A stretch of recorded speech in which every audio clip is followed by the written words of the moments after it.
اعوذ باللہ من الشیطان الرجیم بسم اللہ الرحمن الرحیم لا الہ الا اللہ محمد رسول اللہ اشہد ان لا الہ الا اللہ وحدہ لا شریک لہ واشہد ان محمدا عبدہ ورسولہ اللہم صلی علی محمد وعلی آل محمد کما صلیت علی ابراہیم وعلی آل ابراہیم انک حمید مجید اللہم بارک علی محمد وعلی آل محمد کما بارکت علی ابراہیم وعلی آل ابراہیم انک حمید مجید۔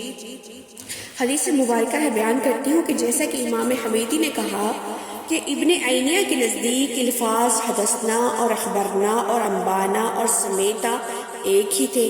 عبداللہ بن مسعود رضی اللہ عنہ نے بھی یہی کہا، حدثنا رسول اللہ صلی اللہ علیہ وسلم در حال آپ سچوں کے سچے تھے۔ اور شقیق نے عبداللہ بن مسعود سے نقل کیا کہ میں نے نبی کریم صلی اللہ علیہ وسلم سے یہ بات سنی۔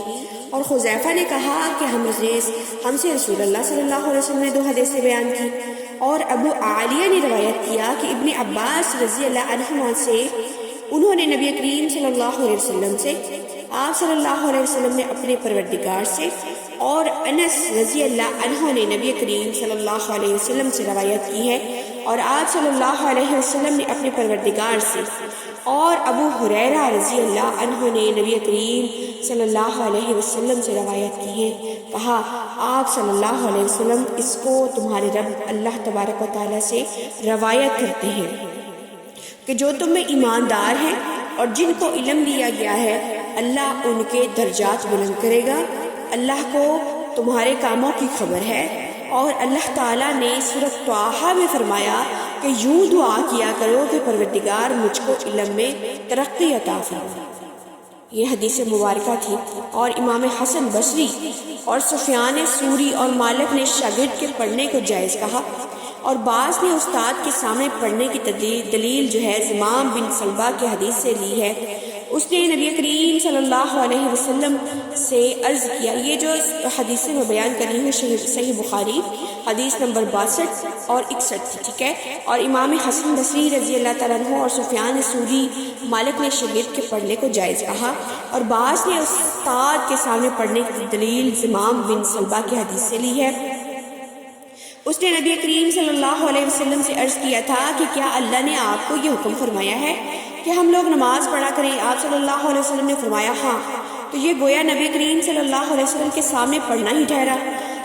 زمام نے پھر جا کر اپنی قوم سے یہ بیان کیا کہ تو انہوں نے اس کو جائز رکھا، اور امام مالک نے دستاویز سے دلیل دے لی جو قوم کے سامنے پڑھ کر سنائی جاتی ہے۔ وہ کہتے ہیں کہ ہم کو فلاں شخص نے دستاویز پر گواہ کیا، اور پڑھنے والا پڑھ کر استاد کو سناتا ہے، پھر کہتا ہے کہ مجھ کو فلاں نے پڑھایا۔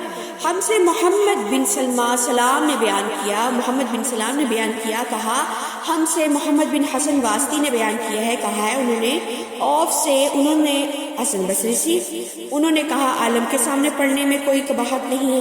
ہم سے عبید اللہ بن موسیٰ نے بیان کیا، انہوں نے سفیان ثوری سے سنا، وہ کہتے تھے کہ جب کوئی شخص محدث کو حدیث پڑھ کر سنائے تو کچھ قباحت نہیں، اگر یوں کہے کہ اس نے مجھ سے بیان کیا اور میں نے ابو عاصم سے سنا۔ اور وہ امام مالک اور سفیان ثوری کا قول بیان کرتے تھے کہ عالم کو پڑھ کر سنانا اور عالم کا شاگردوں کے سامنے پڑھنا دونوں برابر ہیں۔ حدیث نمبر 63 کی یہ احادیث مبارکہ جو ہم دوسروں کے سامنے بیان کرتے ہیں، نبی کریم صلی اللہ علیہ وسلم کی گفتگو ہوتی ہے، اور ہمیں اس پر عمل کرنا لازمی ہوتا ہے۔ صلی اللہ علیہ وسلم وبارک وسلم وصلوا علیہ۔